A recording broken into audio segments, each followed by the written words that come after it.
3 ways to become a more influential leader. Being a leader is about many things, but one of the most important traits you should possess is the ability to influence, inspire, and encourage your team. When you can do this, you can bring the very best work out of each individual, and thereby help the collective team to achieve amazing things. So how do you influence and inspire as a leader? In this presentation, we're going to explore the answer. 1. Give your team projects.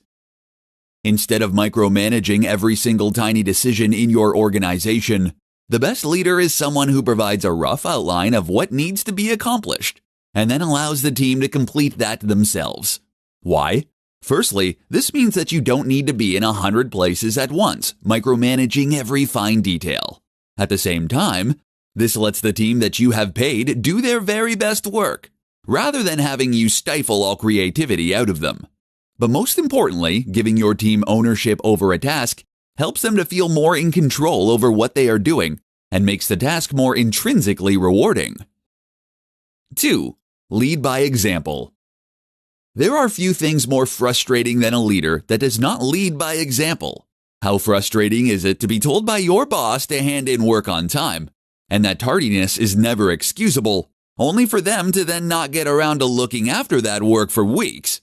When you are a leader, you need to set the tone for your office, and you need to set a blueprint for how others will behave.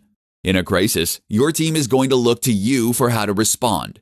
If you are panicking and shouting, then they are unlikely to remain productive.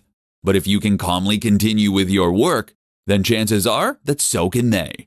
Likewise, if you want them to wear a smart shirt into the office, then you need to as well. 3. Provide credit where it is due. Providing incentives for completed work has been shown in studies not to work.